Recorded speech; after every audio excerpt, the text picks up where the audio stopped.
Muito bom dia, seja bem-vindo ao nosso Reflexão em Vida dessa quarta-feira. Estamos aqui para mais uma vez compartilhar a poderosa e preciosa Palavra de Deus. Essa palavra que é viva e eficaz e mais cortante do que qualquer espada de dois gumes, capaz de penetrar a divisão entre alma e espírito, juntas e medulas, e discernir os pensamentos e intenções do coração. E nessa quarta-feira eu quero mais uma vez trazer uma mensagem de fé e esperança para o seu coração. Se você está aqui pela primeira vez, seja muito bem-vindo e Deus abençoe ricamente a sua vida e a sua família. Se você já faz parte do Reflexão em Vida, se você já nos acompanha ou já nos acompanhou outras vezes, que Deus continue também abençoando a sua vida e a sua família. Nosso programa vai ao ar de segunda a sexta-feira, às 6h30 da manhã, compartilhando sempre um texto da Palavra de Deus e refletindo a partir da Palavra do Senhor. Nós estamos estudando já há algumas semanas o livro dos Salmos, então cada dia nós refletimos sobre um salmo. E hoje, especificamente, nós vamos falar do Salmo de número 73. Então, aproveita para compartilhar esse vídeo aí nas suas redes sociais com o maior número de pessoas que você puder, para que nós possamos alcançar ainda mais pessoas com a palavra de Deus, tá bom? Vamos então para a nossa reflexão de hoje. Hoje nós vamos refletir no Salmo de número 73. O Salmo 73, que é um salmo de Asaf. E é um salmo que fala sobre o problema da comparação. O problema da comparação. E eu quero ler este salmo, depois vou fazer alguns destaques a partir dele, tá bom? Veja o que diz o salmo de número 73. De fato, Deus é bom para com Israel, para com os de coração limpo. Quanto a mim, porém, quase me resvalaram os pés. Pouco faltou para que se desviassem os meus passos, pois eu invejava os arrogantes ao ver a prosperidade dos maus. Para eles não há preocupações, o seu corpo é forte e sadio, não partilham das canseiras dos mortais, nem são afligidos como os outros. Por isso, a soberba os cinge como um colar e a violência os envolve como um manto. Os olhos saltam-lhe de tanta gordura, do coração deles brotam fantasias. Zombam e falam com maldade, falam da opressão com arrogância. Abrem a boca para falar contra os céus, e a língua deles percorre a terra. Por isso, o seu povo se volta para eles e os tem por fonte da qual bebe com avidez. Eles dizem: como Deus ficará sabendo? Por acaso o Altíssimo tem algum conhecimento?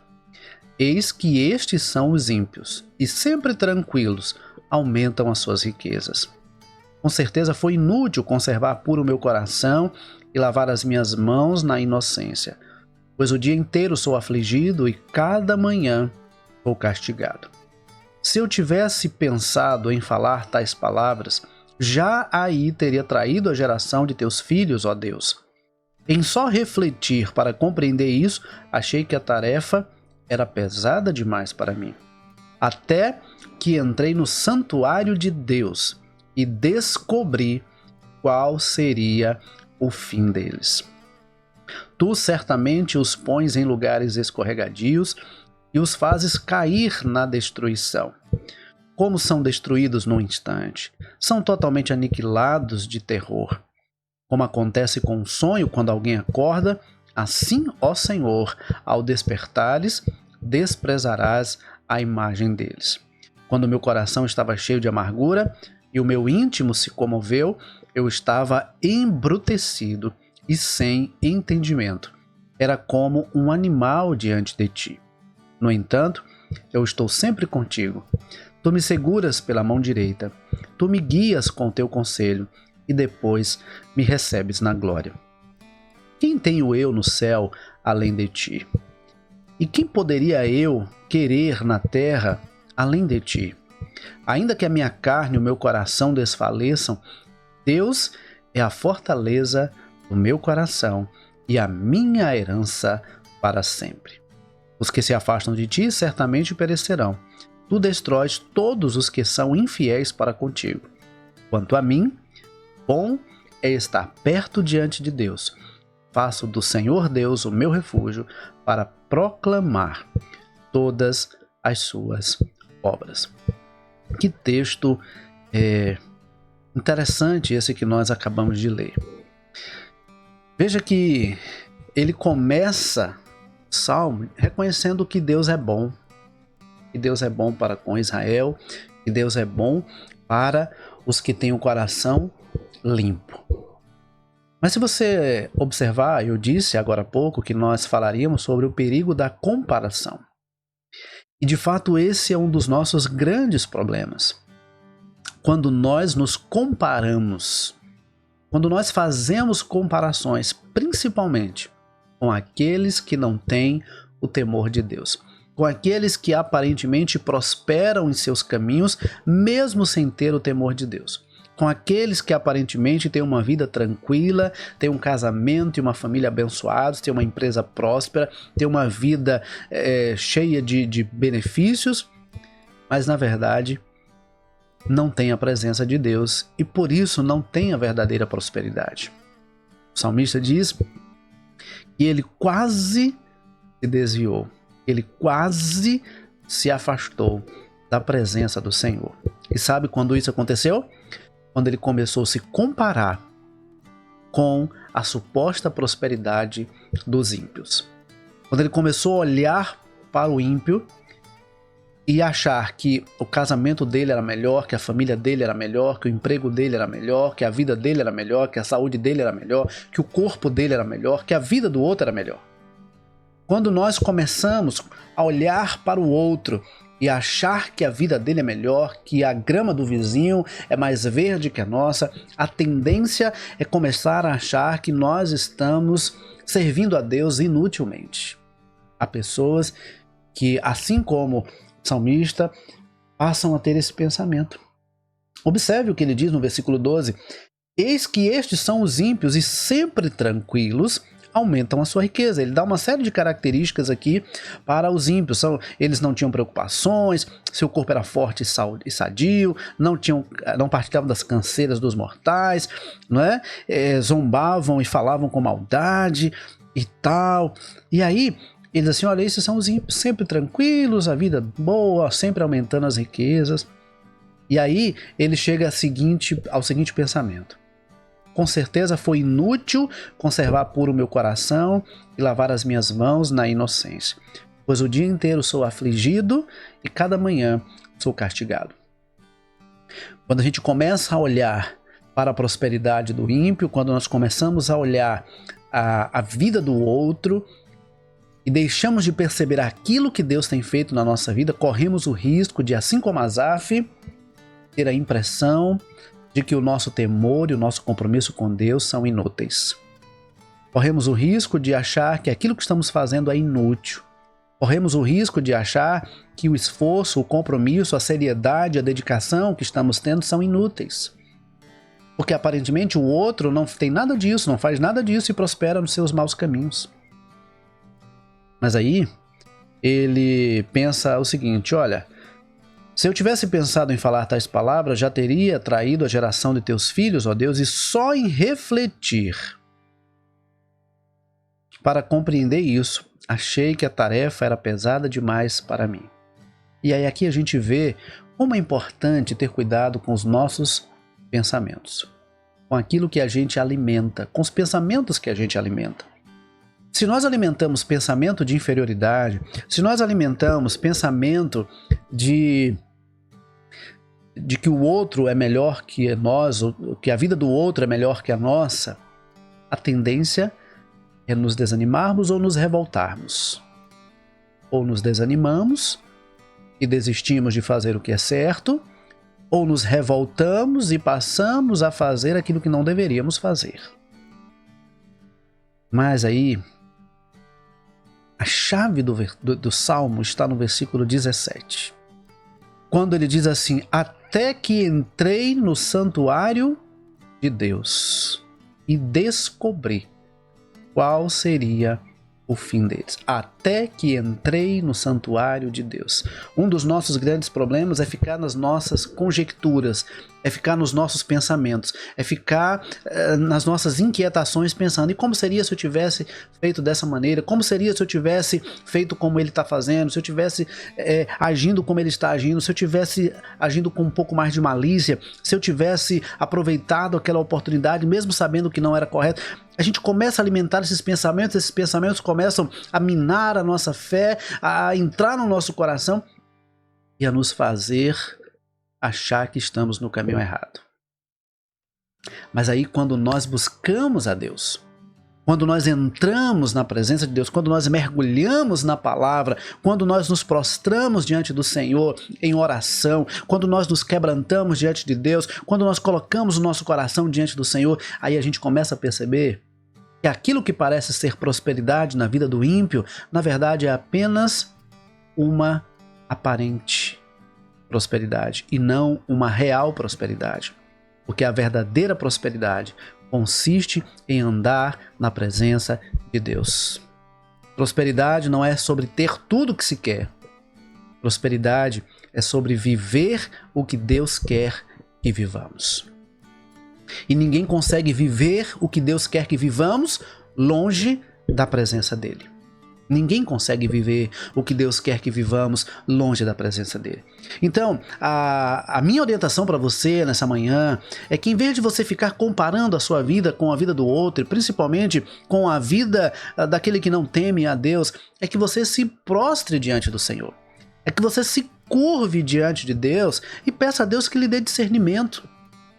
Sabe, queridos, quantas vezes nós pensamos assim, eu não sei por que eu me guardei, por que eu fiz a coisa certa, por que eu agi com integridade, por que eu busquei o caminho certo, se hoje está acontecendo tudo isso na minha vida.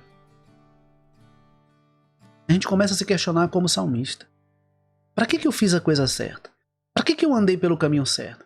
Por que eu agi com integridade? Por que eu tomei a decisão de acordo com os princípios da palavra? Por que eu não menti? Por que eu não usurpei? Por que eu não me beneficiei daquela situação? Se hoje aquele que trilhou o caminho errado está melhor do que eu. Sabe, queridos, esse é o nosso grande perigo. É começar a comparar a nossa vida com a vida do outro e achar que a vida do outro é melhor que a nossa.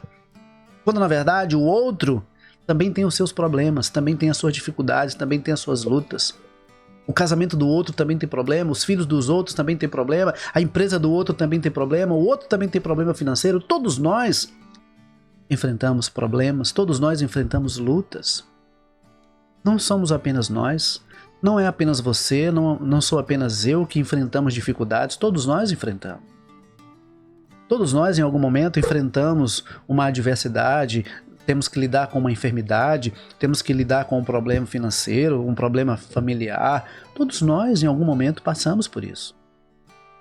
Você não é o único que sofre. Você não é o único que está enfrentando esse problema. Mas sabe, o caminho não é ficar se comparando com o outro. É se prostrar diante de Deus e perguntar, Senhor, o que eu posso fazer para mudar essa situação? O que eu posso fazer para mudar essa realidade? O que eu posso fazer para sair desse fundo do poço, para sair dessa situação em que eu me encontro? É se colocar diante de Deus. Ficar se comparando não vai resolver. Ficar olhando para a vida do outro não vai resolver. O que vai resolver é buscar aquele que tem toda a solução que nós precisamos, que tem toda a direção que nós precisamos, que é o Senhor Deus Todo-Poderoso. Por isso que ele diz assim, olha, até que entrei santuário de Deus e percebi que a vida do outro é apenas passageira. Toda aquela prosperidade é passageira. E é interessante que ele chega a entender o seguinte, olha, tu certamente os pões em lugares escorregadios e os faz cair na destruição. Como são destruídos num instante, são totalmente aniquilados de terror, como acontece com o sonho quando alguém acorda, assim, ó Deus, ao despertares, desprezará a imagem deles. Olha o que ele diz no versículos 21 e 22. Quando o meu coração estava cheio de amargura e o meu íntimo se comoveu, eu estava embrutecido e sem entendimento, e era como um animal de diante de ti. É interessante, é forte, mas é interessante. Porque há momentos em que nós falamos coisas que não deveríamos falar. Falamos sem entendimento, falamos sem discernimento, falamos sem compreender realmente as coisas. Ele diz: quando o meu coração estava cheio de amargura, eu estava embrutecido e sem entendimento. Eu era como um animal, como um ser irracional. Alguém que não avalia as situações, alguém que não vê as coisas como elas realmente são. Sabe, queridos, a amargura é muito perigosa. Alimentar a amargura, alimentar a mágoa, alimentar o rancor, alimentar aquele sentimento de raiva no coração, isso é extremamente perigoso. Cuidado com o que você está alimentando no seu coração. Cuidado com o que você está guardando aí no seu coração. Provérbios 4:23, eu citei inclusive na segunda-feira, nós entendemos o seguinte: sobre tudo que se deve guardar, guarda o teu coração, porque dele procedem as fontes da vida. Sobre tudo que se deve guardar, guarda o teu coração, porque dele procedem as fontes da vida. O que é que você tem guardado no seu coração?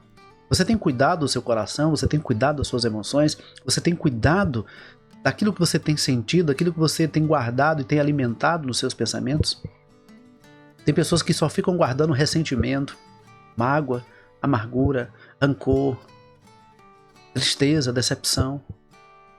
E embora essas coisas sejam realidade, nós não podemos permitir que elas tomem conta da nossa vida. Nós precisamos nos encher da palavra de Deus.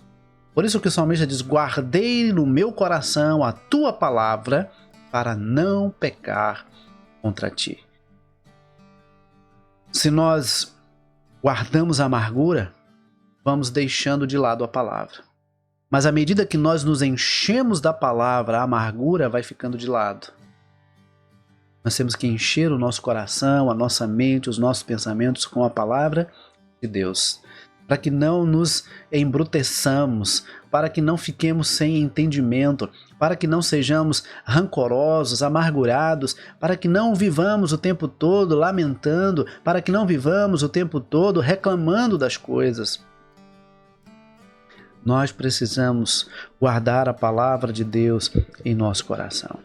Ele diz, é interessante que ele chega nos versículos 23 e 26 e diz assim: no entanto, eu estou sempre contigo, tu me seguras pela minha mão direita, tu me guias com o teu conselho e depois me recebes na glória. Quem tenho eu no céu além de ti? E quem poderia eu querer na terra além de ti? Ainda que a minha carne e o meu coração desfaleçam, Deus é a fortaleza do meu coração e a minha herança para sempre. Quando ele entra na presença de Deus, quando ele busca ao Senhor, quando ele se prostra diante de Deus, ele começa a perceber que, na verdade, Deus tem cuidado da sua vida. Olha, queridos, às vezes nós reclamamos porque não paramos para refletir e ver o quanto Deus já tem feito na nossa vida. E às vezes somos ingratos, às vezes somos insensíveis, às vezes somos murmuradores, porque não paramos para refletir o quanto Deus já tem feito por nós. Ele diz: olha, eu estou sempre contigo, o Senhor me segura pela mão direita, o Senhor me guia com o teu conselho, o Senhor me recebe na glória, e diante de tudo que o Senhor tem feito, quem mais tenho eu no céu além de ti? E quem eu poderia querer na terra além de ti? Ele chega à conclusão de que Deus é tudo que nós precisamos. Deus é tudo que nós precisamos. Você não precisa ter a vida que o outro tem para ser feliz. Você não precisa ter o casamento que o outro tem para ser feliz. Você não precisa ter os filhos que o outro tem para ser feliz. Você não precisa ter o emprego que o outro tem para ser feliz. Você só precisa ter Deus e viver de acordo à vontade de Deus. Quando você tem Deus e vive de acordo à vontade dele, ele conduz a sua vida em triunfo, ele direciona a sua vida, ele lhe dá discernimento, ele lhe dá conhecimento, ele lhe dá direção e ele supre cada uma das suas reais necessidades e ele faz além do que você possa imaginar. Eu gosto muito do texto do apóstolo Paulo, quando escrevendo aos Efésios, ele diz que Deus é poderoso para fazer infinitamente mais do que tudo quanto pedimos ou pensamos, conforme o poder dele que opera em nós. Deus pode fazer mais do que você imagina. E na verdade, Deus já tem feito mais do que você tem percebido. Talvez você esteja reclamando de barriga cheia. Talvez você esteja reclamando por aquilo que você ainda não tem, por não estar percebendo tudo quanto Deus já tem lhe dado, tudo quanto Deus já tem feito na sua vida até aqui. Se você parar para refletir com sinceridade, à luz da palavra de Deus, você vai perceber que Deus tem sim abençoado a sua vida. Só o fato de você estar vivo já é prova da bênção de Deus. Só o fato de você estar me assistindo nessa manhã já é uma prova da bênção de Deus, porque Deus está falando ao seu coração por meio da palavra que é viva e eficaz. Não sou eu que estou falando com você. É o Senhor que está falando por meio da palavra. Eu sou apenas um instrumento nas mãos do Senhor. Então, se você deixar de reclamar, se você deixar de comparar a sua vida com a vida do outro, e se você parar para olhar aquilo que Deus tem feito na sua vida, você vai ter motivos de sobra para agradecer a Deus e para estampar um sorriso nesse seu rosto, como reflexo da consciência de que Deus já tem sim abençoado a sua vida. Ele diz: ainda que a minha carne e meu coração desfaleçam, Deus é a fortaleza do meu coração e a minha herança para sempre. Os que se afastam de ti certamente perecerão. Tu destróis todos os que são infiéis para contigo. Quanto a mim, bom é estar perto de Deus. Faço do Senhor Deus o meu refúgio para proclamar todas as suas obras. Que nessa quarta-feira você possa olhar para o Senhor e ver que é dele que você precisa. Você não precisa ter o carro que o outro tem, a família que o outro tem, o emprego que o outro tem. Você não precisa ter a vida que o outro tem. Você precisa ter Deus. E tendo Deus, você terá tudo que você precisa para ser tudo que Deus quer que você seja. Que Deus nos abençoe. Que essa quarta-feira seja uma quarta-feira de ricas bênçãos sobre a sua vida e sobre a vida da sua família. Se você ainda não compartilhou, aproveita para compartilhar esse vídeo com o maior número de pessoas que você puder, para que muitas outras pessoas também possam ouvir a palavra do Senhor nessa quarta-feira, tá bom? Deus abençoe, obrigado por você ter estado aqui conosco. Se ainda não se inscreveu, se inscreve no canal. Se ainda não curtiu, curte esse vídeo. Se ainda não compartilhou, compartilha, para que a palavra de Deus alcance ainda mais pessoas. Deus abençoe a sua vida, Deus lhe conceda uma ótima quarta-feira e, se Deus nos permitir, nós nos vemos amanhã às 6h30 da manhã. Deus abençoe e até lá, se Deus quiser.